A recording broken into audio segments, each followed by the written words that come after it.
인사합시다. 할렐루야.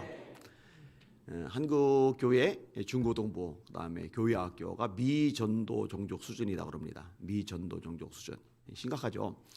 이 상태로 20년이 지나고 나면은 한국 교회가 약해질 수밖에 없는 구조인 거예요. 이 부분 굉장히 심각하게 생각하고 기도를 많이 하셔야만 합니다. 왜 이런 일들이 발생을 했을까? 몇 가지 요인이 있죠. 첫 번째로 이제 문화적인 요인입니다. 제가 어릴 때만 해도요, 교회 가면은 재밌었어요. 재밌는 게 많아요, 그죠? 여러 가지 면에서 앞서가요. 뭐 OHP 같은 거 사용한 것도 교회가 먼저였죠. 빔 프로젝트 같은 거 사용한 것도 교회가 먼저였죠. 그리고 교회 가면은 세상에서 얻을 수 없었던 어떤 신선하고 새롭고 앞서가는 것들을 많이 접할 수가 있었어요. 왜 우리나라는 못 살았고 또 미국이나 다른 잘 사는 나라에서 이렇게 선교사들 중에서 이게 전해주는 것들이 있잖아요. 근데 지금은요, 이게 완전히 판이 뒤엎어졌어요. 세상에 재미있는 것들이 너무 많아요. 스마트폰 하나만 가지고도요, 애들이 정신을 못 차리고서 에너지와 시간을 다 빼앗깁니다. 이런 것들을 무시를 할 수가 없어요. 두 번째로 생각해 볼 수 있는 게요, 교과서 같은 내용들입니다. 이 교과 내용이요, 가면 갈수록 신앙생활을 하지 못하게끔 브레이크를 거는 역할들을 합니다. 교회들마다 이제 학교를 세워야 된다. 이면수 목사님이 이번에 대한민국 회계 대성회 때 강조를 하셨는데, 저도 역시 강조를 하고 있는데 굉장히 중요한 요소이죠. 뭐 진화론은 말할 것도 없죠. 이 진화론적인 사고 방식에 이 찌들은 아이들이요, 교회 가면은요, 하나님이 창조에 대해서 거부 반응을 느끼는 거예요. 이게 생각보다 악영향이 굉장히 많습니다. 그리고 잘못되고 왜곡된 가치관들을 심어주는 거예요. 아빠, 엄마 개념도 사라지고 부모 원, 부모 투. 이 부모 원, 투로 하는 이유가 남자들 둘일 수도 있고 여자들 둘일 수도 있는 거죠. 뭐 이런 식의 왜곡되고 잘못된 것들을 점점 가르치니까 문제가 생겨요. 아내가 어제 씩씩거리더라고요. 왜 씩씩거리나 했더니 유은혜 교육부 장관이 나와서 앞으로 아이들 가르치는데 이런 방향성을 가지고 하겠다라고 얘기를 했는데, 국영수 과목 가르치는 거 확 줄이고 민주화 교육을 많이 시키겠다. 이건 정상이 아니에요. 이건 제정신이에요. 여러분, 아이들 때 인격도 성장을 하고 정서도 성장을 하고 그리고 이 지식적인 면에서도 성장할 수 있는 기회를 줘야 되거든요. 평준화 시킨다고 해놓고는 전부 다 하향 평준화 시켰잖아요. 실력이 있는 아이들은 실력 있는 아이들끼리 모여서 또 경쟁하면서 거기서 뛰어난 아이들이 나오고, 이런 아이들이 사실은 이 국가 발전을 위해서 이 좋은 정책들, 아이디어들, 또 기업들, 문화들 이런 것들을 이렇게 창출해 내야 되거든요. 근데 전부 다 이게 하향 평준화 시켜버리면요, 이 문제가 심각하거든요. 하여튼 심각해요. 세 번째로 안티 기독교 문화 영향입니다. 세상 자체가요, 문화 자체가요, 흐름 자체가요, 이 교회에 대해서 부정적인 시각들을 계속 심어줘요. 만화, 영화가 그래요. 그다음에 영화가 그래요. 이 만화, 영화는 이제 만화로 만든 영화를 이제 만화 영화라고 그러고, 그다음에 영화는 뭐 아시다시피 극장에서 상영하는 것들, 또 텔레비전에서 요즘은 넷플릭스를 통해서 상영되는 것들, 굉장히 반기독교적입니다. 그리고 구체적으로요, 교회를 무너뜨리기 위해서 활동하는 세력들이요, 굉장히 집요하게 활동을 해나가고 있어요. 자, 예를 들어서 종자연 같은 단체, 교인들이 좀 알 필요가 있는데 지금 어떻게 세상이 돌아가고 교회를 무너뜨리려고 어떻게 활동들을 하는지 좀 정보를 파악해야 대적하는 기도도 하고, 또 구체적인 중보 기도도 할 텐데 참 몰라요. 참 많이들 몰라요. 제가 집회 갔을 때 혹시 주민자치기본법 아는 사람 손 들어보라고 그랬더니요, 몇 명이 안 들어요. 제가 쇼크를 받았어요. 충격을 받았어요. 와, 큰일이다 생각을 한 거예요. 자, 종자인이 뭐냐? 종교, 자유, 정책, 실현, 연구원, 이렇게 이제 거창한 이름인데, 국가인권위원회에서 권한을 위임을 받은 거예요. 이 권한을 위임받아서 무슨 짓을 했느냐? 미션 스쿨들을 박살내기 시작하는 거예요. 예배 중단, 성경 공부 중단, 기도 중단, 이것을 강행하면은 국가에서 지원하는 모든 자금 중단, 그 다음에 제재. 이래서 미션 스쿨들이 완전히 초토화되거든요. 그럼 이 종자일을 만든 사람은 누구냐? 불자들, 불교인들이 주로 만들었어요. 그럼 불교인들이 왜 이걸 주로 만들었느냐? 불교는 오래됐잖아요. 굉장히 오래됐잖아요. 그런데 기독교는 불교에 비하면 들어온 지가 얼마 안 돼요. 그런데 기독교가 불교에 비해서 들어온 지가 얼마 안 됨에도 불구하고 불교를 넘어서 버렸잖아요. 그 영향력 면에서. 이게 왜 이렇게 됐을까? 불교 쪽에서 전략을 연구하는 사람들이 판단을 내린 거예요. 이거는 미션 스쿨 때문이다.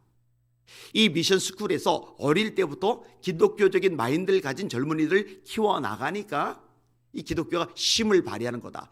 그러면 미션 스쿨을 박살내야 기독교를 주장칠 수 있는데 어떻게 하면 미션 스쿨을 박살낼 수 있을까? 간단하다. 예배를 못 드리게 하면 된다. 기도를 못하게 하면 된다. 성경법을 못하게 하면 된다. 그렇게 나가는 거예요, 이게. 그래서 엉망진창을 만들어 놓은 거예요. 근데 여기도 모자라가지고 사립학교법 개정안 같은 것들 만들어가지고 이제는 미션 스쿨의 교사들 임용하는 것조차도 그 사립학교의 이사회에서 임용을 하는 게 아니라 교육감이 권한을 가지게 만들므로 이 기독교 이념에 맞는 교사들을 모집하지 못하고 엉뚱한 사람을 임용할 수 있는 길들을 지금 열어놓고 있잖아요.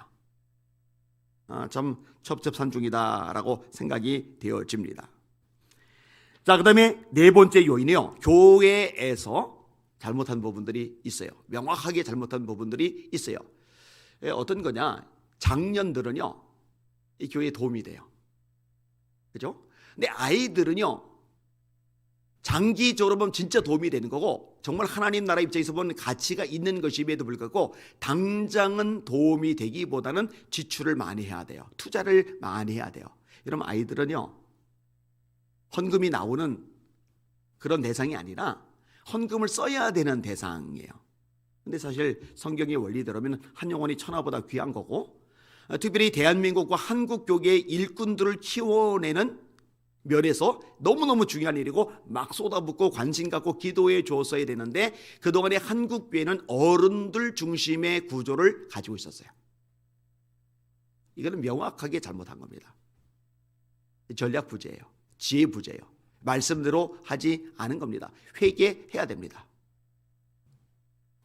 다섯 번째로 교회 안에서요, 아이들이 왔을 경우에 제대로 가르쳐주지 못한 것, 이것도 문제가 됩니다. 자, 예를 들어서 프로그램, 시스템 또는 행사, 다양한 이벤트, 이런 것들 가지고서 아이들 붙잡아 두려고 그러면 안 돼요. 어제 이제 서울신대 가서 제가 신학생들에게 강의를 했잖아요. 강의하면서도 이 부분을 다뤘어요. 여러분, 재미로 나오는 애들은 재미가 끊기면 돌아갑니다. 인간관계로 나오는 아이들은 인간관계 엉키면 안 나옵니다. 프로그램 시스템 역시 마찬가지예요. 이벤트 역시 마찬가지예요. 그런데 교회를 떠나지 않을 수 있으려면 간단합니다. 내가 죄 이름을 깨닫고 이 죄를 해결할 유일한 구원자가 예수 그리스도의 이름을 아는 거예요. 십자가 사건의 의미가 무엇인지 아는 거예요. 그래서 거듭나는 거예요. 그래서 건강은 잃어버릴 수 있어도, 물질은 잃어버릴 수 있어도, 재능은 잃어버릴 수 있어도, 세상 인맥은 잃어버릴 수 있어도, 내 목숨까지 잃어버릴 수 있어도 절대로 예수님만큼은 잃으면 안 된다. 이게 명확하게 심어져야 돼. 다시 말해, 말씀이 제대로 심어져야 됩니다. 왜? 말씀이 들어가야 거듭나잖아요. 너희가 거듭난 것이 썩어질 씨로 된 것이 아니요 썩지 아니할 씨로 된 것이니 하나님의 살아있고 항상 있는 말씀으로 된 것이리라. 이 말씀이 들어가야 거듭나고 변화가 되고 성장하고 새로운 피조물이 되고 세상을 이길 수 있는 능력자들로 무장하거든요. 그러니까 재미있게 해서 붙잡아 줄 생각을 할 게 아니라 하나님의 말씀을 아주 강력하게 심어줘야 돼요. 말씀을 읽게 만들어주고 암송하게 만들어주고 또 제대로 성경을 공부할 수 있도록 만들어줘서 이 말씀의 아이들도 키워내야 세상에게 마귀에게 이 아이들을 빼앗기지 않는다는 거죠. 네, 이것도 소홀했어요. 우선순위를 많이 놓쳤어요. 여섯 번째로 믿는 부모들 회개해야 됩니다. 믿는 부모들이 잘못했습니다. 여러분 수련회를 한다, 여름 성경학기를 한다. 그런데 믿는 부모들이 먼저 안 보내는 일이 얼마나 많아요. 시간 뺏긴다고, 학원 가야 된다고, 과외 가야 된다고. 그렇게 학원 보내서 그렇게 과외 시켜가지고 어쩌려고요. 나중에 믿음 까먹고 하나님 떠나버리면은 좋은 대학 가서 뭐 할 거고, 연봉 센 직장 가서 뭐 할 거고, 잘 먹고 잘 살아서 좋은 집 살아서 뭐 할 건데요. 그 말짱꽝입니다. 말짱꽝입니다. 천국 가야 될 거 아니에요. 하나님의 말씀대로 뜻대로 순종하는 삶을 살아야 될 거 아니에요. 주님 앞에 섰을 때, 그 보좌 앞에 섰을 때 주님의 말씀대로 순종하며 살다가 칭찬 들어야 될 거 아니에요. 너 뭐 하러 왔냐? 성공하려고, 출세하려고, 돈 벌려고, 잘 먹고 잘 살려고, 세상 쾌락, 즐거움 따라가려고 발버둥을 치다가 보니까 죽었네요. 이렇게 되면 안 될 거 아니에요. 그러니까 부모님들이요, 관심을 다른 데 두면 안 돼요. 아이들에게 믿음 생활 잘 하도록, 예수 심장을 심어주도록, 여기에 우선권을 두고 나머지 것이 부차적이 되도록 해야만 해요. 이 우선순위가 뒤바뀌었다니까요. 오늘 본문에 보니까 중요한 내용들을 언급하고 있죠. 아이 때 가르쳐라. 왜 아이 때 가르치라고 그럴까요? 간단합니다. 아이 때 가르치는 것, 이게 교육의 최적정 시기이기 때문입니다. 자, 그럼 또 왜 아이 때 가르쳐야 되는가? 이 아이 때 가르치기 평생 가기 때문에 그래요. 여러분, 나이가 많이 들어서 예수 믿잖아요. 신앙생활 하잖아요.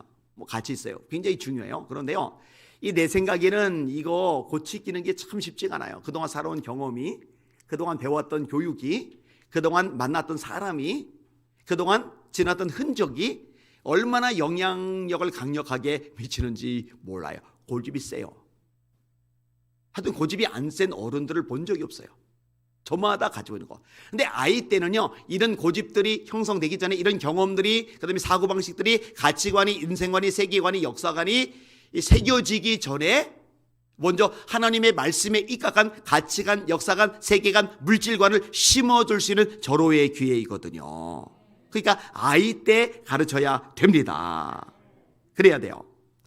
뭘 가르치느냐? 마땅히 행할 일을 가르치는 거예요. 마땅히 행할 일이 뭐겠어요? 간단합니다. 하나님의 말씀이 마땅히 행할 일이잖아요.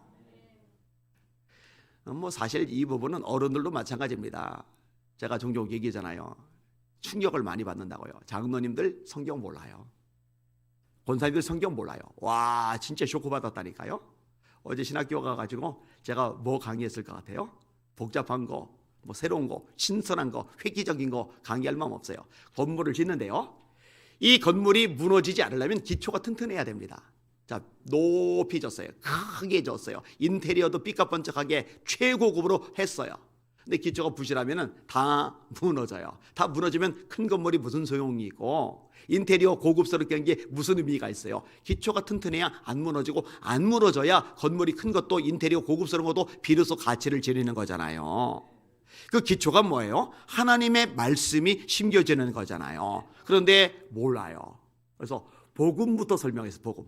아니, 교회에서 전도사님 하는 사람들인데, 아니 목사님 되겠다고 신학교에서 공부하는 사람들인데 그 사람들 앞에서 무슨 복음을 말해주느냐고. 여러분 놀랍게도요, 신학교 4년 졸업하고 MDB 3년 졸업하고 7년 졸업하도록 성경을 한 번도 안 읽고 졸업하는 사람이 셌다니까요.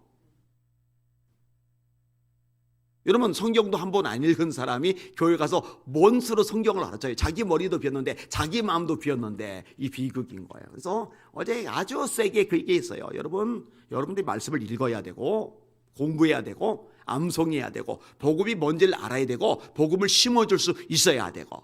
그런데 복음이 뭐냐고 물어보면 모른다니까요. 장로님들 몰라요. 권사님들 몰라요.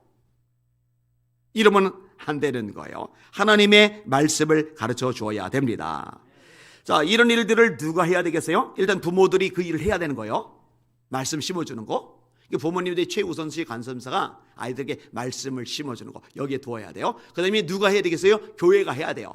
하나님이 세우신 두 개의 공동체가 가정과 교회죠. 이 가정과 교회가 어린 아이들에게 말씀을 깊이 심어주는, 강력하게 심어주는 역할을 해야지 사명을 감당하는 거예요. 그 다음에 또 하나 중요한 게 있는데, 교회들마다 학교를 세워야 됩니다. 학교 세워야 돼요. 저도 지금 계속 이 부분 가지고 기도를 하고 있어요. 광진중앙교회에서 화요일하고 수요일 날 대한민국 회계 대성회를 진행을 했잖아요. 그 광진교회 예배 진행하는 광경 중에 아이들이 나와서 이렇게 찬양하고 이렇게 특송하는 모습 봤잖아요. 그 IM 헷갈렸는데 이름 학교가 있어요. 그 학교를 하는 거예요. 그러면서 어떤 이야기를 끄집어냈냐면은 마이클 조 선교사님하고 연결이 돼서 학교를 하게 되었다 했잖아요. 그 마이클 조 선교사님이 누구냐면요, 대전 쪽에 코로나 확진자 나오면서 언론에서 공격을 굉장히 많이 받았던 학교, 바로 그 학교예요. 학교가 하나로 되는 게 아니라 여러 곳에 네트워크가 돼 있고 1,000명 이상의 아이들이 거기서 훈련을 받아요. 저녁마다 기도회를 해요. 아침마다 기도회를 해요. 그러면서 학교에서 배울 수 있는 그런 필요한 것도 배우고 또 신앙, 말씀 교육도 배우고 이렇게 이제 진행을 하고 있는 거예요. 이번 달 31일에 저를 찾아올 겁니다. 이 마이클 선교사님이. 그 다음에 12월 30일에 제가 그 학교 가서 코로나 끝나고 나서 첫 번째 집회를 하는데 제가 이제 부흥회를 하기로 했어요. 제가 시간이 하루밖에 안 난다고 그래서 제가 이제 하루 이제 말씀을 전하기로 했어요. 그리고 이제 오면은 얘기를 나누면서 구체적으로 이제 틀을 좀 잡아갈 생각입니다. 여러분 꼭 기도해 주세요. 하나님, 우리 예수 비전 선교회도 학교를 세우게 하여 주시옵소서. 한국 교회들마다 학교를 세우게 하여 주시옵소서. 일주일 내내 진화론 배우고, 일주일 내내 정성에 배우고, 일주일 내내 세속적인 가치관, 물질관, 세계관 배우고, 역사관 배우고, 일주일 내내 배우고, 교회에 와서 딸랑 1시간, 또 1시간 내내 성경 배우는 게 아니잖아요. 성경 배우고 말씀을 듣는 시간은 1시간 중에서도 일부분이란 말이에요. 이러면은요, 뭐가 채워지겠느냐고요. 그런데 일주일 내내 말씀을 가르칠 수 있는 방법이 학교를 교회가 운영하는 방법이거든요. 그러면 이거보다 강력하게 아이들의 인생을 뒤바꿀 수 있는 방법은 없거든요. 다시 말합니다. 중보기도해 주세요. 하나님, 한국교회가 엉뚱한 데 시간, 에너지, 물질 쏟아붓지 말게 하시고 학교를 세우고 여기에 투자하게 하시고 여기에 기도하게 하셔서 진짜 성경적인 가치관을 가진 일꾼들, 기둥감들을 세워나가는 한국교회가 되게 하여 주시옵소서. 굉장히 중요한 기도 제목입니다. 기도합니다. 하나님 아버지, 어린아이들 살려내야 됩니다. 어린아이들 거듭나야 됩니다. 어린아이들 성령 받아야 됩니다. 어린아이들 한국계 기둥들이 되어야 됩니다. 어린아이들 이 대한민국 인물감들로 커가야 합니다. 한국교회가 건물 지는 교회가 아니라 사람을 키워내는 교회가 되게 하여 주시옵소서. 우리 예수비전 선교회도 이 일을 하려고 기도를 하고 있는데 하나님 축복하여 주시고 길을 열어 주시옵소서. 좋은 학교 만들어내게 하여 주시옵소서. 예수님 이름으로 간절히 기도합나이다. 아멘. 주기도